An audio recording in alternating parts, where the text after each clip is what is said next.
É o derby, é o grande clássico de Campinas. Bola pro Bruno Mendes, ajeitou de cabeça pro Ney, devolveu. Aí o Bruno. Ricardinho. Kevin. Olha a bola pro Jefferson, deu o corte, veio o Nicolas, Reginaldo se atrapalhou.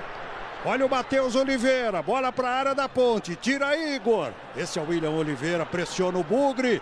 Ricardinho rolou. Aí o Matheus Oliveira chega no fundo, botou lá dentro, que bola! Danilo Barcelos, Fabrício tirou mal. Chute do Júnior. Tá na bola lá o Danilo, direto a Genor, mandou a bola para escanteio. Guini, Matheus Oliveira, arrumou pé esquerdo, bateu pro gol, defesaça do Ivan. Essa bola eu acho que entraria. Dá uma olhada, ó. E como entraria, hein? Matheus Oliveira arrumou pé esquerdo. Mais uma que ele tenta, hein? Matheus Oliveira pega a fita. Vai pra bola o Igor.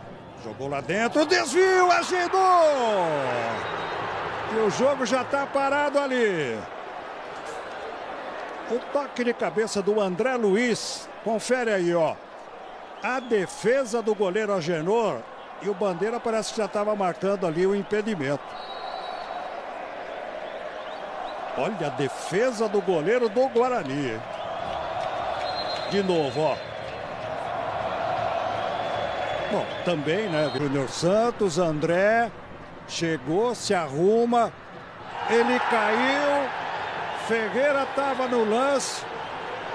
Pressão para cima do árbitro. Os jogadores do Guarani querem que ele tire o amarelo para o jogador da Ponte. E a Ponte Preta quer o pênalti.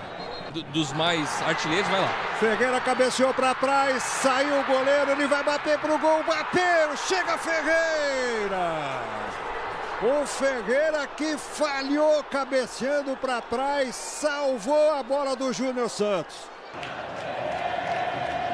Danilo Barcelos jogou lá dentro. O Renan Fonseca ganhou de todo mundo pelo alto. Confira. Aliás, não precisou nem subir muito, ó.